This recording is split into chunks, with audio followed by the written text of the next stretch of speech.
Hello, everyone, and welcome to class tonight. Ask the Rabbi. So, this is a recording, and it will be put on YouTube. So, anything you say during the recording will be forever written into history publicly. So, you choose your words wisely. After the recording, of course, you're welcome to ask questions. You're welcome to ask questions on the recording as well, but just there will be an after the recording. What was I going to say? Oh, if you like to submit a future question, you can go to jewisherie.com/ask. If you'd like to sponsor one of these classes, you're welcome to do that as well. You just reach out to me. You can go to jewisherie.com/donate. So there's been a conversation on the back end, and it seems like it might be a very good idea to move these classes to make them available. On Zoom. So if somebody can't make it out because of the cold or the snow or the ice or all seven, because that's Erie. Right, so there's an option to make it work. So God willing, make a Zoom option as well. But of course, you can't eat food through a computer. You can't drink hot tea through a computer. So yes, you're encouraged to come in person. Okay, the question of this week was submitted by a wonderful. Is this still recording? Yes. By a wonderful Jew named... It's still recording. Is it still recording? Let's see. I do that, and I go back here, and it is still recording. Okay. A Jew named Stephen in Edinburgh. His question was like this. The use of terms like Orthodox, Ultra-orthodox, Haredi, what is the dividing line between Orthodox and Ultra-orthodox? Where do Hasidic Jews fit into these categories? And Chabad? What about distinctive dress, the black trousers and white shirts? Do some ultra-Orthodox just wear street clothes? Which of these categories are part of Jewish tradition and which are imposed from the outside? So instead of going through all those questions, I'm going to pick one of them, and maybe at a different class we can go through the other questions as well, because there's like multiple layers over there. So we'll focus on one, which is what is the dividing line between Orthodox and Ultra-Orthodox? So my goal with today's class is to introduce a concept, which is that there is no dividing line. So we'll see what that means. So we're going to start with the first source. You have the sources in front of you. This is from Shemos, from the book of Exodus, chapter 19, verse 5. This is right before the giving of the Torah on Mount Sinai. Okay, to the Jewish people. And Hashem says, and now if you obey me and keep my covenant, you shall be to me a treasure out of all peoples, for mine is the entire earth. Okay? So by keeping Hashem's covenant, which is in other words, keeping his Torah and doing his mitzvahs, we are a treasure out of all peoples. We are something special to Hashem. Okay, let's see source number 2. This is also from Exodus, chapter 24, verse... Oh, 1 second. Okay, so now that we got the hot water out, there was whoever listened to the recording, you missed the action that was live. So, this is chapter 24, verse 7.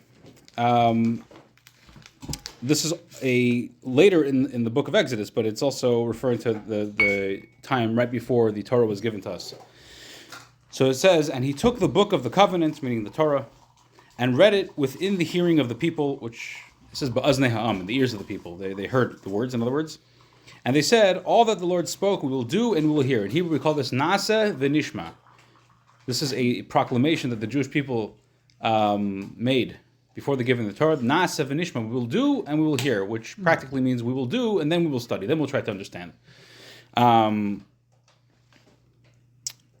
So the common denominator between these two statements is that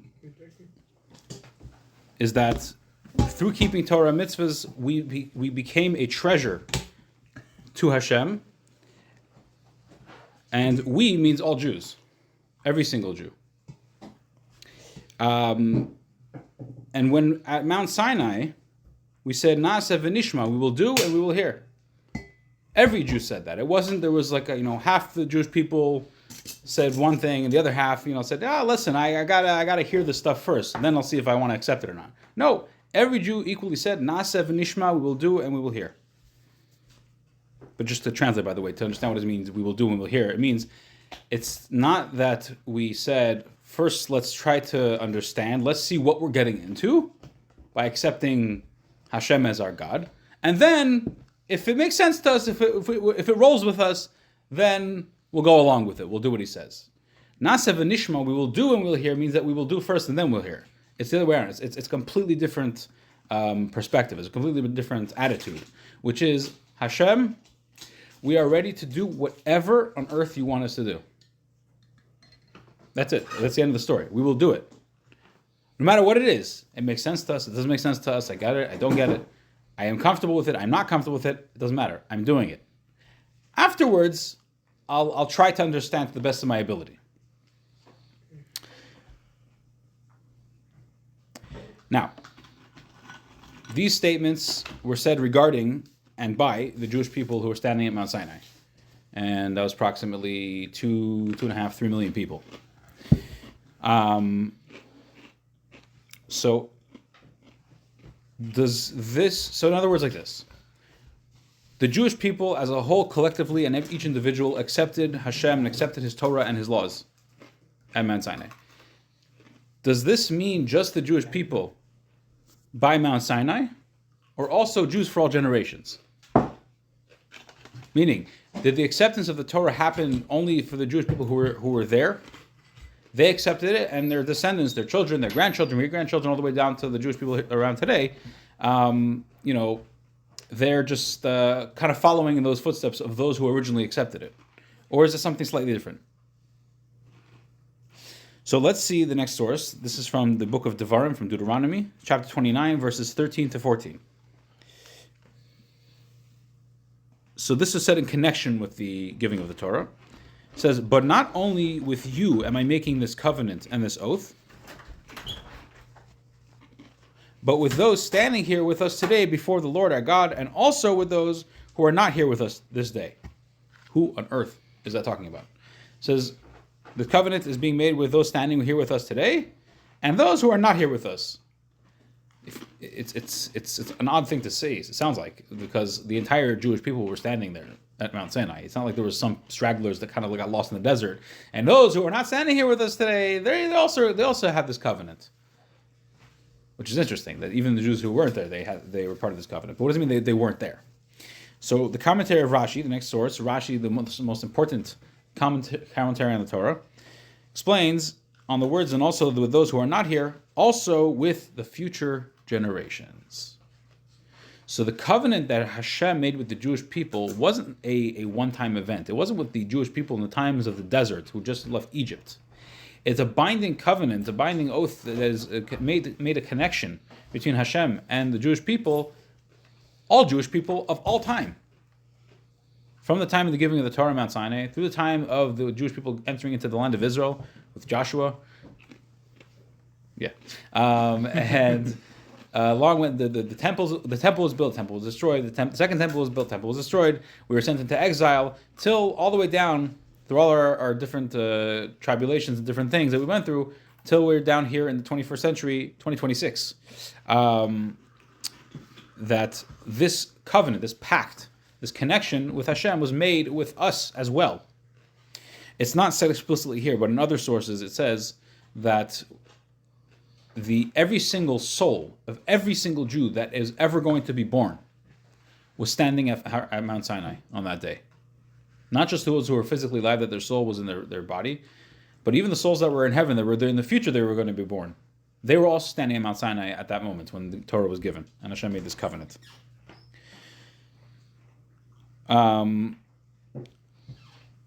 Another source over here, this is from the Mishnah, the tractate, the book of Makot, chapter 3, Mishnah number 16. It says, Rabbi Hananiah ben Akashia, Rabbi Hananiah the son of Akashia says, the Holy One, blessed be He, meaning Hashem, sought to give merit to the Jewish people. Therefore, He increased for them Torah and mitzvahs. He gave us a lot of Torah and a lot of mitzvahs, which some people try to think to look at it as a burden, as a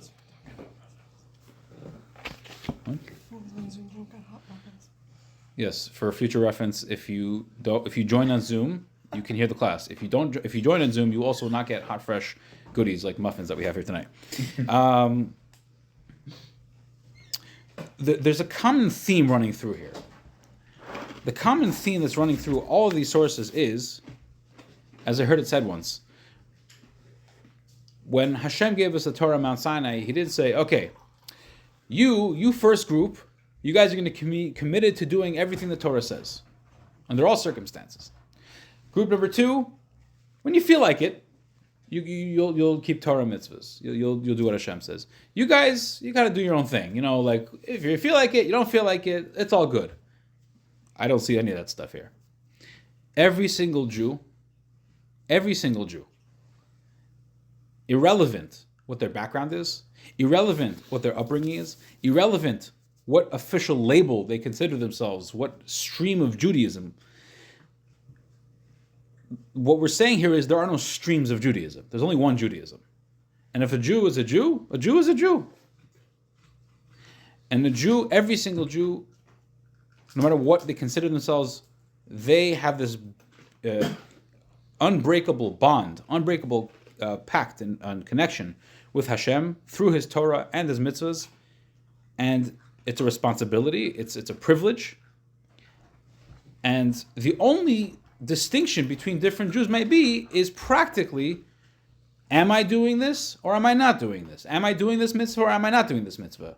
Do I struggle with this mitzvah or do I not struggle with this mitzvah? That's the only distinction. As far as the responsibility, as far as the fact that every Jew should be studying Torah and doing mitzvahs, that's across the board. That's equal to everybody. So before we even go further, I just wanted to address this notion of the division between Orthodox and Ultra-orthodox. This is a New Age thing. This never existed, not even too many years ago. As I remember seeing a meme once, it said, my great-great-grandfather was called a Jew. My great-grandfather was called a religious Jew. My grandfather was called Orthodox. My father was called Ultra-orthodox. I'm called Ultra-orthodox. In other words, nothing changed. What changed? The world changed. The perspective of people changed. You look at this person, you give him a label. Oh, this is the Ultra-orthodox, this is the Minor Orthodox, the Semi-orthodox, and this is all the other labels that exist. The reality is there are no labels. It's not a real concept. If a Jew is a Jew, they have a connection with Hashem, they have a connection with Torah and mitzvahs, and with all their fellow Jews, and all Jews are equal in this sense. Labels are for shirts, as I've heard it said before. Let's turn the page. I have a different spin on this. This is an excerpt from a book called Think Jewish. On the back, you'll see a picture of it that's for further reading if you'd like to go look at the book. It's a beautiful book. Highly recommend it. It addresses many of those questions that a lot of us walk around with. What we're going to go through is chapter 11. The chapter is very small, but we should be able to finish it within a minute, 3-4 minutes. I'll read through it. So the question that's at the top of the page of the chapter says, chapter 11, is being born Jewish an accident of birth? Interesting question. Meaning, does one born to Jewish parents have no religious options? Right? I'm born to Jewish parents. I'm just forced to be Jewish. Why can't they be something else? I have friends who are Christian. They grew up, they were raised, they chose to be Christian. Why can't I be chose to be something else? Frankly, I don't want to be, but I'm not interested. But the person might ask, well, why am I forced into this just because I was born to a Jewish mother? So, what does he write? The author, Rabbi Posner, he was a genius. He had a way of words, and he was able to articulate things very beautifully. What does he write? It would appear that being Jewish is a matter of sheer chance, an accident of having been born to Jewish parents. But have we really no choice in this matter? Here again, we are dealing with concept. Now, before I go further, here again, because in the first chapter of the book, he posits this. We actually mentioned this in a previous class. He puts forth this idea that he says that the entire Western world is heavily influenced by Christian concepts. Whether those who believe, those who don't believe, they're atheists, they're religious, whatever religion they are, the Western world is heavily influenced by Christian values. And many Jews come with questions, And the issue is that the question is based on a Christian concept, not a Jewish way of thinking. That's the name of the book. Think Jewish. Many of us don't think Jewish. We think what we grew up with. So here's what he says. He says, here again we are dealing with concepts which we accept unquestioningly in their Christian interpretation without stopping to think whether they are valid in Judaism also. What may be quote-unquote authentic for non-Jews is not necessarily applicable to Jews. Is religious affiliation a matter of personal decision? In the American, meaning the Christian conception, it is. It is a commonplace that the Hebrew language has no true equivalent for the word religion. American Jews tend to describe Judaism as a way of life, though how the American Jew's way of life differs from his Gentile neighbors is not immediately clear. In any case, when we confront Judaism and Jewishness, we are not dealing with a mere religion. Gentiles, quote-unquote, become Christians at some point in their lives by making a personal decision. They are free at any time to reverse that decision and to cease being Christians. The American Jew tends to apply this mentality to his Judaism and protests that the Torah is seeking to restrict his freedom of choice. At the outset, let us understand that making choices is not an inalienable right. Well, let's try to say that in simple English. Making choices is not necessarily something that you have a right for. Everyone says, like, I'm free to choose as I want. That's not necessarily true. We are born to a given set of parents without our having had a choice in the matter, even if we warmly approve of our fathers and mothers. The laws of genetics do have something to say about the course of our lives, whether we like it or not. There's little we can do to change this. Frustrating, perhaps, but there it is. Yes, you have a thing in our life where we have zero choice in the matter. Who our father and mother is non-negotiable. It's not something that is up for discussion. It's not something that we can choose to accept or choose to make difference one way or the other. It is. You don't have to like it. You don't have to be happy about it. But it is what it is, and that's not up for free choice. Of course, we have innumerable choices in other areas, especially in open democratic society. We are reasonably free to choose our friends, our occupations, and our political affiliations. No politics. Into which category does Judaism fit? Are we Jews by the law of genetics, or are we free to choose whether we want to be Jews? The Gentile apparently regards his religious identity as a matter of his own choice, to be accepted, rejected, or changed at will. But why should we Jews force our thinking into non-Jewish molds? Let us explore the Jewish view on this subject. Note, this is a side point, there is no such thing as a Christian atheist. It doesn't exist. Either the person's Christian or they're atheist. The two words don't go together. The two terms Christian and atheist are mutually exclusive. But there are Jews who assert that they are atheists and yet furiously insist that they are Jews. Of course, they will define Jewishness in nationalistic terms. Jews by nationality say just as other Jews who will just as vigorously deny that they are anything else but Americans, Frenchmen, or Englishmen. Or they will insist on a cultural definition of their Jewishness. We have been dealing until now with elements external to the person, his beliefs, his society, his way of thinking and living. These are not the person himself. But when the Torah speaks of the Jew, it refers to his essence, his very being, his I. This is what the Jew is, and it is not subject to whim or change. My selfhood is not a suit of clothes to be discarded as styles change. Neither is my Jewishness. My I is constant. My Jewishness, too, is forever unchanging. This is who I am. We may accept our parents or reject them, but they remain our parents nonetheless. We can fulfill our obligations toward them or neglect them, but the obligations remain.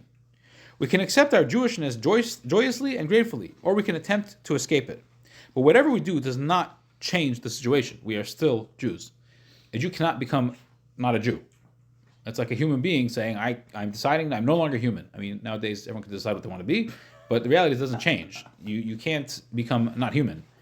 And if you're a Jew, you can't just one day wake up and say, I'm no longer Jewish. That's not how it works. Chassidus has some insights to offer in the assumptions of the original question, that of the fortuitous circumstances of birth. The Baal Shem Tov emphasized hashgacha pratis, the concept of individual divine providence. An accident is without purpose or sense. But as the Baal Shem Tov teaches, there really are no accidents in our lives.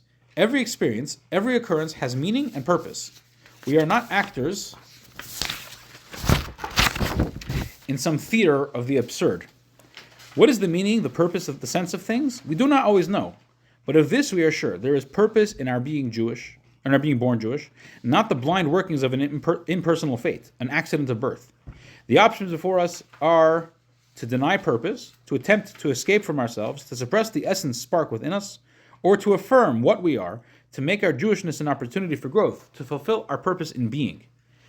Nothing human is trivial or accidental, certainly not the momentous event of birth. And then the chapter ends off, a guiding principle may be, one is free to deny himself privileges. One is not free to deny obligations. Obligations that may be shed are not obligations at all, but mere options at best. The obligations of the Jew remain regardless of his conversion. I skipped a few parts here, but what he went into over there is that a Jew who converts to another religion, externally, that's what they did. But the reality is they're still a Jew. Nothing changed. Therefore, he will answer, if he can, on that great judgment day, for every mincha, every afternoon prayer he missed, for every day he failed to don tefillin, for every crumb of bread he ate on Passover and Pesach, and so on. Now, this is like a kind of a morbid ending to the chapter, but that's not the point. The point is that the Jew has a responsibility towards Hashem that they accepted in Mount Sinai. Whether they know it or they don't know it, this is the reality. This is the reality of the Jew. For every Jew, no matter what their official label or title is. Okay. The next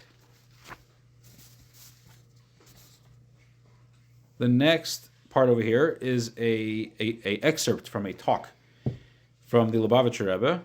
The Rebbe spoke in the summertime of 1971. 1971.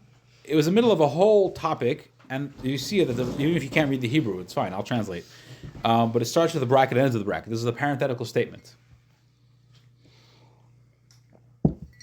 Now, for context, you have to understand modern Hebrew. I don't mean you have to know how modern Hebrew. I mean you have to understand how modern Hebrew thinks. Modern Hebrew is a very weird language. Okay, modern Hebrew and original biblical Hebrew they look very similar, but they're very different. Like there's a word for a refrigerator. The Torah doesn't talk about refrigerators, but in modern Hebrew you have mekarer. Mekarer is a refrigerator. But also there's sometimes words that they don't really capture the thing of what it really is. So, for example, the Rebbe, who was an incredibly positive person, whenever people would come to him or write to him about when they were in Israel and they spoke Hebrew, they wrote to the Rebbe in Hebrew. And they mentioned that they have a relative who's in the hospital, or they were in the hospital, or somebody was in the hospital. The way you want to say hospital in Hebrew, modern Hebrew, Beit Cholim. Okay, Beit is the prefix for every sort of building or house. Beit Knesset is Beit means Abayis means a house. Beit Knesset is a house of congregation, meaning it's a shul. Beit Medrash is a house of Torah study. Beit Kisei is a bathroom. It means the house of a chair. Beit Cholim, the word Cholim means sick people. It's a house for sick people. That's how you ask any Israeli how do you say hospital in Hebrew? Beit Cholim, house of sick people. And the Rebbe took serious issue with this because it's a word. Okay, I said it like this. What's the difference? Yeah, but it has a certain perspective that goes along with it. There's a certain attitude that comes along with it. A certain mindset. The Rebbe said, why are you calling this place a Beit Cholim, a house of sick people? It should be called a Beit Refu'ah, a house of healing. That's what it is. Mm-hmm. Nobody goes to the hospital to get sick. Hospital's not a storage house for sick people. Yeah. The doctor can assure this to us. Right? He'll tell us, why do they come to the hospital? For one reason and one reason only, to get better. Nobody goes to the hospital to just be there and be sick. God forbid. It's missing the point what a hospital is. So there's another word that the Rebbe often took much issue with. Okay? In America, when somebody is religious, you call them religious. When somebody's not religious, there's no word for that. You say they're not religious or irreligious. It's the same word, but just with the not. Right? There's no unique word for not being religious. In Hebrew, there is. Modern Hebrew. A religious Jew is called a dati. They're religious. And there's a word for non-religious. Chiloni. Chiloni. So here the Rebbe addresses this word chiloni. The Rebbe doesn't like this word. So let's see. So I'll just read it and translate it because again it's in Hebrew. Ulahir, just to point out, Shekvar Duber Kamu Pomim Shekol HaHavdola Ben Bnei Yisrael Loimar Shepleinu Chiloni Chulu Hihepech Teres Emes. We already spoke many times that this whole distinction between Jews, to say that a certain individual is Chiloni, is opposite of the Torah of truth. This is not true. It's simply not true. Meaning, Abal Hasimcha Vagula Nichnas Pam Mishu Shediber Oides Yehudi Shahayu B'Ktei Atachta B'Negei Yadus Bam Rabita Lahavdil. Now, there's a certain expression that is used when we talk about Jews and non-Jews in the same sentence. We use the word lahavdil, means to separate between the two, because Jews and non-Jews are different. And everyone's like, no, stop. Before we even get over there, a Jew and a non-Jew, it's not like the one is good and one is bad, and people are different, and people have unique things. And to say that everyone's the same, you're missing a beautiful opportunity to highlight people's talents and their unique identities. So there are distinctions between people. There's a difference between a Jew and a non-Jew. You can't see the uniqueness of a Jew if you just say everyone's the same. You can't see the uniqueness of a non-Jew if you say everyone's the same. So this is a word we use, lahavdil, to make distinction between Jews and non-Jews. Okay, so the Rebbe tells a story here that one time somebody came to the previous Lubavitcher Rebbe and spoke to him about a Jew who was, in regards to Judaism, was very not involved, let's put it that way. And he used the term lahavdil, this word. He made a distinction between regular Jews, religious Jews, and this person they were talking about. And the previous Rebbe said to this person, regarding Jews, between one Jew and the next, we don't use this word lahavdil to make a distinction. There's no distinction between Jews. The Rebbe says, why do we not say this? The previous Rebbe said not to say it. Why don't we say it? Because it's not true. Such a thing doesn't exist. As we say in the Havdalah ceremony, the Havdalah prayer that we make on Saturday night after Shabbos, in the Havdalah text we say there's a distinction, there's a separation between light and darkness, between Jews and non-Jews. There's no distinction, there's no difference between one Jew and the next. We'll skip this part for a minute. So too, when one says about a Jew, chiloni, there's no such a thing. What does that word mean? The word chiloni comes from the word chulin. Chol. It means mundane, unholy. Unholy doesn't mean evil. It just means it's not holy. It's regular. Says the Rabbi, Im hu Yehudi, if he is a Jew, bara is HaKadosh Baruch Hu ba'efen sha'atem tiyu li mamlechas kahanim v'goy kadosh. If he's a Jew, God created him in a way that, as we just actually mentioned in the verse, one of the sources earlier, you will be for me a kingdom of priests and a holy nation. Holy nation. This matter, whether a Jew is holy or not, is not dependent on the Jew.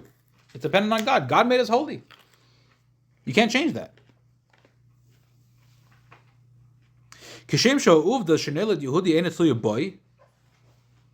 Just as the fact that a person is born a Jew is not dependent on that person. And anything that person will do, even if he sins, it will not help to change the fact that he is a Jew, as we just said. The same way a Jew can't change their being Jewish or not, they also can't change that they are a holy people. As it was set into place at the giving of the Torah, that then Hashem said, you will be for me a treasure from all the people.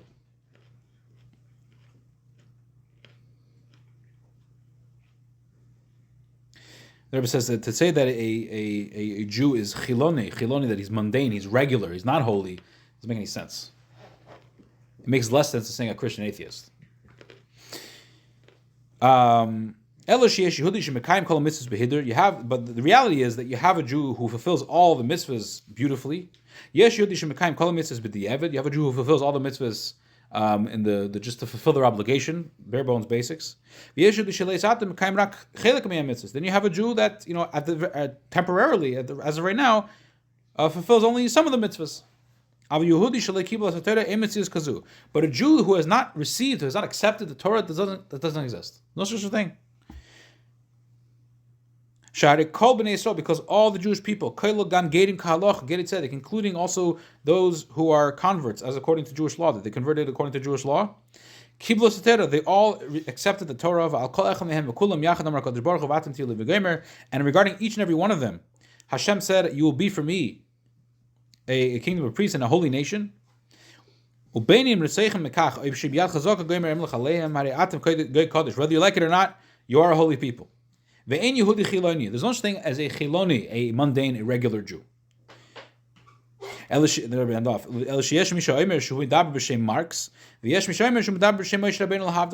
have somebody who says, "I'm speaking in the name of Marx," right? Wasn't the greatest guy. And you have another person who says, "I'm speaking in the name of Moshe Rabbeinu, Moses, lahavdil." Rabbi uses the word lahavdil, make a distinction. The Rebbe said with a smile, "Gam Marx ha-Yehudi," even Marx was a Jew, so you shouldn't say lahavdil about him. So again, it's the same point. A Jew is a Jew. There's such thing as an unholy Jew, a regular Jew. Every Jew is holy. They fulfill every mitzvah beautifully. They fulfill some mitzvahs. They're filling very few mitzvahs. Every Jew is holy. In practice, maybe there's differences. There's different levels temporarily. To the last page, you'll see a similar theme. This is a letter written to, I looked it up. His name was Gad Yacobi, I think his name was. An Israeli guy. He was a journalist, I think. This was written in the springtime of 1972, I think. So the Rebbe writes like this. It was a long letter, a very long letter, but this is one paragraph from it. I just want to just focus on for a moment the expression that you wrote in your letter, which is used many places. An expression which has always aroused my surprise. My intention, what I mean is to this distinction of saying chiloni, the mundane Jew, and the religious Jew. Because the concept of chayil, of mundane, the flip side of it, the opposite of it, is holiness, holy. In other words, that when you're calling a Jew a chiloni, you're saying that these Jews are holy, and this guy or this lady is not holy. I'm not talking so much. The Rebbe says I'm not really talking about the nuance, the precision of the wording in the language. I'm talking about the theme, the meaning of it. This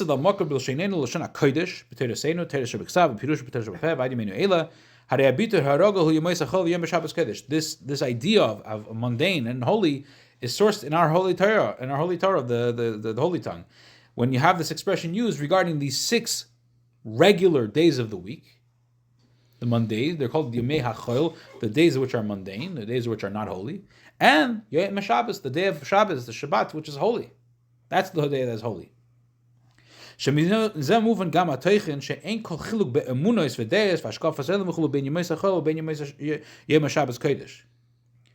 understood, obviously.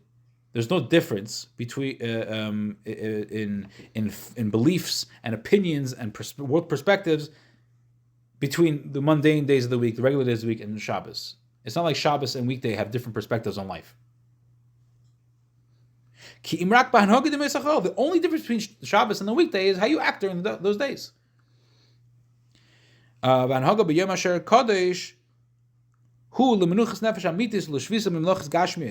The way you act during the week, you're working during the week. You're doing mundane activities. On Shabbos, you behave differently. It's time to rest, a true rest, and to rest from physical labor. When you're resting properly and you're resting from the physicality to an extent, you're able to devote time to spiritual matters, the spiritual life in general. So just as there's no distinction between the distinction between Shabbos and the regular days of the week is not about perspectives and mindsets and different things like that. It's just practically that's the only difference. So too when it comes to Jews, every Jew is holy. And if there's a Jew who's behaving mundanely, it's just a behavior thing. That doesn't change who he is. So I guess to circle back to the original question, what is the dividing line between Orthodox and Ultra-orthodox? And to stress the question, what's the difference between Orthodox, Ultra-orthodox, and all the other different labels of Jews that exist today? The answer is, as identity, as a reality, nothing. There's no difference. There's no dividing line. It doesn't exist. It's not a real thing. It's a label that somebody made up. And that, by the way, these labels are usually a cause for strife among Jews. Unfortunately, it's not a pleasant thing. The only distinction is in behavior, how Jews act. That's the only difference. But that's a choice. That doesn't define who you are. Okay, for further reading, I put two little books here. Not little. I'm saying the first is the Kehat Chumash, Kehot, Kehat Publication Society. They produce a beautiful Chumash. That's the text of the Torah, and also Think Jewish by Rabbi Zalman Posner. Okay, that was the class. I'm going to turn off the recording. If anybody has any questions or comments, you're welcome to share.